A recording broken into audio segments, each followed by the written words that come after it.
Welcome to this training on Google Drive. This is part of the new faculty orientation slide deck where we showed you some different aspects of Google Drive and Google Apps.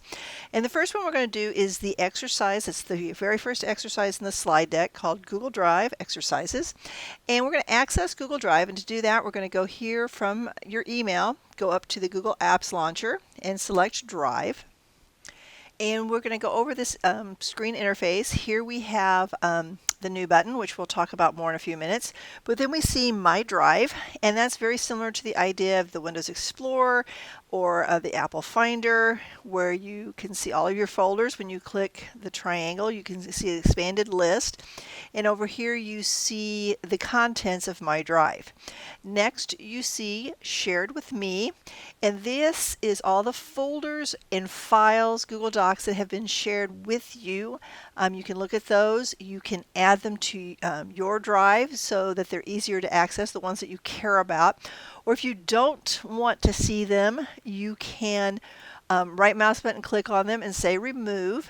And unless you are the owner, it will not delete. You're just removing it from this Shared with Me area. Next is Recent. This shows you the documents that you've recently accessed, or it rather shows you your documents in the recently accessed order. So you can scroll down several months and see documents that you have accessed. Google Photos, you can store Google Photos here in Google Drive. But then there is Starred. And the idea with Starred is folders or files that you use frequently. You want to star them so that you can find them quickly and easily. I personally try to keep this list very short, make it quick access. Then you have Trash.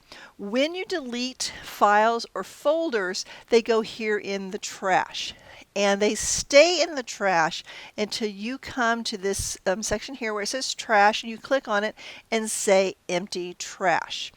So even though you've deleted something, it stays part of your Google Drive until you empty trash. You will also notice down here at the bottom, amount used. In my case, 106 gigabytes used. And if I put my mouse over that, it will give me a pop-up that will tell me where that usage is at. For example, in Drive, I'm using 101 gigs. With Google Drive for Education, we have unlimited storage. So we can put as much there as we want. It doesn't cost the university or the department anything. You can also see Gmail. I'm using 4 gig. We do have a 25 gig limit with our Gmail. Photos, not sure what our limit there is. I don't use Google Photos on my APU account. So to create a new folder or a new file, you come to this New button, and you will see New Folder. Down below here you see the different types of Google Docs documents you can create: Docs, Sheets, and Slides. But you also see File Upload, Folder Upload. This is one way that you can upload Microsoft Office, picture files, Adobe files to your Google Drive. And you can do that with either a file upload where you're doing single files, or you can upload an entire folder. Now, in the past, I use Google Chrome all the time, so I haven't looked at this, but you may not see this option if you're using an internet browser other than Chrome. Firefox, Internet Explorer, Safari, you may not see this option. So you can use Chrome or just do individual files. You can also sort your files and folders. Right now you'll notice here that I am sorting by name in ascending order. If I click on the word name, it'll switch the sort order to descending. I like mine on ascending. You can also sort by the last modified.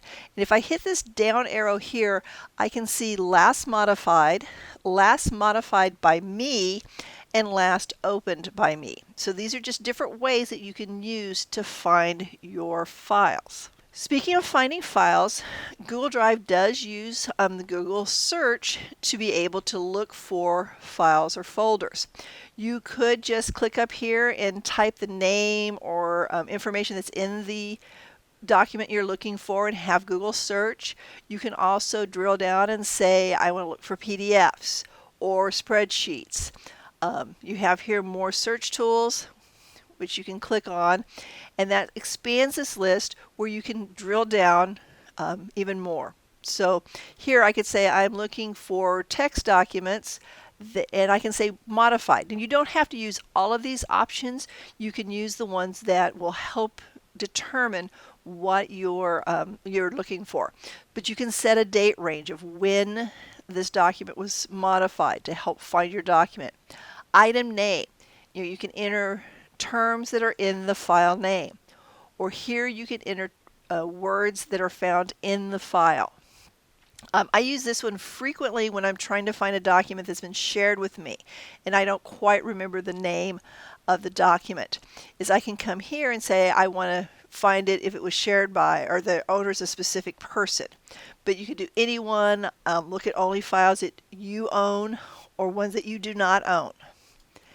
And then you would just hit search and it would return back a search list of that matches your criteria. This exercise that came from the slide deck, one of the options that we wanted you to try was to create a Google folder. So I'm going to go ahead and I'm going to go here to New Folder, and name your folders in very descriptive ways that make it easy for you to understand the purpose of that folder. Now in this situation I'm going to call it the 2016 New Faculty Orientation Training folder, and then I hit Create. And because I am sorted in ascending order, here is my file. Now, as you noticed down here below all of my folders, I have a lot of files that aren't in a folder. So let's say I want to put these files in my folder that I just created. I can come here to the triangle, expand this where I see my 2016 NFO training, and I can make this wider if I need to so I can see more of the titles. If I only wanted to select certain documents, very much the way it is in Windows Explorer or Apple Finder, I can select, and with Windows I'm using the Control key, with my Mac I would use the Command key, and I can select certain files that I want to move into this folder. And once I have them selected, then I click and hold on one of the selected ones and drag it over to my new folder. And that moves them from not being in a folder to being in my test folder that I created. If I want to select a group, for example, I want to select everything from this document down here to the Christmas breakfast document. I have the first one selected. I hold down my Shift key, and you would use Shift whether it's Windows or Mac. Click that, and that selects everything between the first click and the second click. And then again, I click and hold in the highlighted area and I drag it over to the new folder I created. The last thing we want to look at is how to share a folder. One of the important aspects of Google Drive is collaboration and being able to share folders and files with others that use Google. And actually now you can even share with people who do not use Google. So to share a document or share a folder, I can come here to where I have the label, and I see that when I click the down arrow, one of my options is share. And then I would type in the name or the email address for the person or persons I want to share with. So I could type in, I'll use one of my coworkers, Dante, and I could type another coworker, and Google will suggest others. And then I have the level of permission I want to give them. By default, I'm giving edit privileges, but I could also say can view. So you may have a document, a folder full of documents that you want to share with your students, but you only want them to be able to review the documents. You don't want them to be able to edit them. So I can come here and I can say can view. With Google, there's some advanced features now. And one of the advanced features is I can prevent the editors from changing or adding new people. Well, neither one of these guys are have edit privileges, so I don't have to worry about that. So I'm going to go ahead and let me add a message here so that they know this is a training document. Because by default, it will send a notification letting these guys know that I have shared this folder with them. It's a good idea to let people know you've shared something with them, and if they aren't expecting it, explaining why you've shared it with them. So I'm going to hit send. Now, a nice thing that you can do now with Google is I could come here and I could set an expiration. If they are viewing only, I can set how long they have access to view these documents. So that's kind of a nice feature, relatively new, but you can set expiration dates on viewing. I'm not going to worry about that right now, and I'm going to hit Save Changes. So that concludes this section of the Google Drive exercises.